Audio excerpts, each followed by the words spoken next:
Good evening, everyone. Thank you for tapping into Critical Thoughts. I'm your host, Braxton Smith. Today is Monday, December 19th, 2016, and today we will be talking about fake news. This word that we've always been familiar with, but only recently has it become a buzzword. Even back in high school, I'm sure you all remember that rumor that got spread around about, Marilyn Manson having a rib removed to be able to service himself, for example. I mean, how badass would that be? But it's not possible, and now we all know, well, that was fake news. So now, why is it all of a sudden in the highlights of the media? Why is it all of a sudden necessary to talk about this? And I want to take a moment to talk about some of the ways I've seen it in the media and some of the, coming from both sides, what we see going on here. So, one of the bigger things is as you know, with Facebook, you have all these media outlets coming into play now. You have a lot of these small media outlets coming in, alternative media. Take myself, for example. I'm here with you talking, and you got to take my word for it, but you could look it up, but do you ever really? Anytime you see headlines in news articles, do you ever really read beyond the headlines? You just read the headlines, and you may dismiss it at first, but it plays into your subconscious, and then eventually, it gets locked into your mind that Obama is not even a citizen of the United States, for example. Pretty sure he is. But even then, see, there you go. It should be something I should know factually, but it's been implanted in our minds so much through all this fake news that's been implemented out there, and it's actually really become a serious problem. So much a problem that people have begun to address it. Now, what their motive is, I'm not certain, but I know for certain that Hillary Clinton's have been at the forefront of this. And it's kind of ironic, really, that here you have Hillary Clinton, Miss I came into Bosnia under sniper fire, trying to lecture us about fake news. It does fit her agenda, right? But nothing to see here. Go back to sleep, America. Other thing we've seen recently with Brian Williams. I say recently, this is about 3 or 4 years ago. Brian Williams talking about how his helicopter came under fire in Iraq. Makes for a hell of a good story, and most people are going to believe it, but eventually somebody called him out on it, and he had to come to task and admit his fault. And, he's still talking about news. They didn't ever give him the axe. He's still good to go. So, but the thing is media has taken a hit to credibility. Mainstream media is an all-time low for credibility. And what's funny is even The Onion has higher credibility than, I think it was CSNBC, one of these major news outlets, or MSNBC, I don't know, I get them all confused because they're all the same damn thing. Mainstream media, it's all the same bullshit. So here you have everybody confusing them just as I am. But what we do know is that we do trust even The Onion, a satire website, more than we do mainstream media. But again, it even comes down to there's a lot of people that actually read Onion headlines and they take it as being factual, and then rumors get spread. So you have this problem with fake news. You have a problem with the media taking things and spinning it, or just outright lying. Like couple of Facebook pages, Occupy Democrats, really guilty of this. Look it up on PolitiFacts. It's been brought out recently how they have yet to post a single true story. You also had Being Liberals, really, really bad about it too. Those are the only ones I can think of.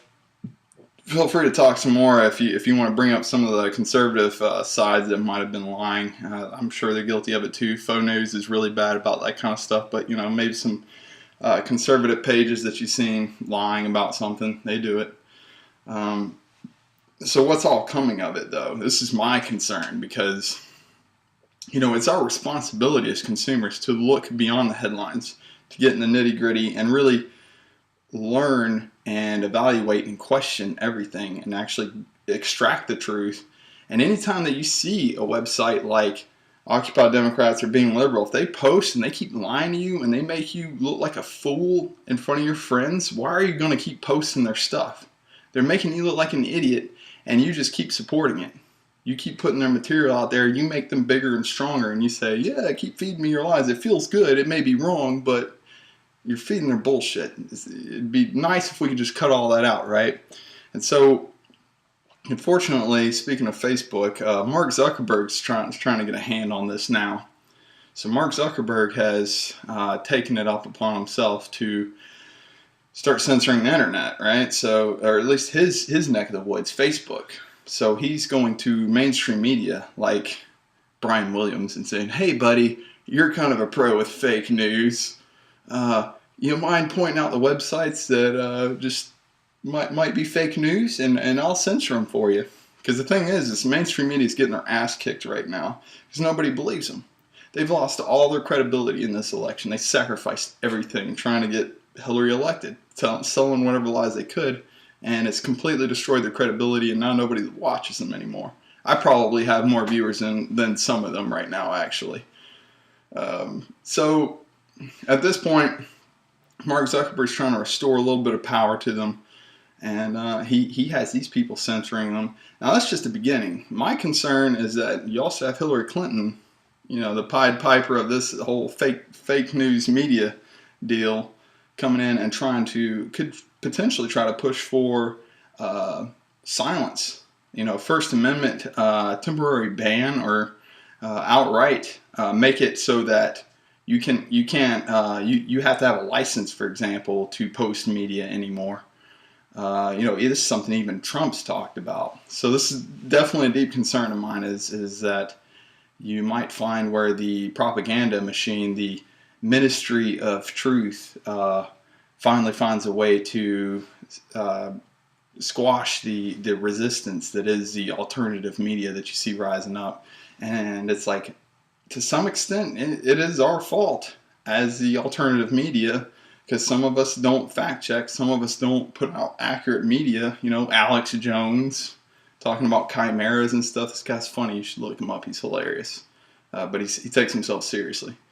And then ourselves as consumers, the media we're consuming, it's really ultimately our responsibility, not the government's. They should stay out of the way, and it should ultimately be up to the consumer themselves to decide what is fake media and what is not. Now, I understand Mark Zuckerberg, he owns his own private enterprise. The sad thing is they've pretty much become a media monopoly. If you want to get any kind of story out there, you got to be on Facebook, Twitter, and whatever the hell else is out, Tumblr, I guess.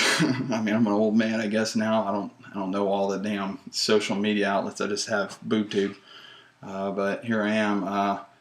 So they're gonna silence through these alternative medias, and if you cut them off there, I mean, where else are we gonna go?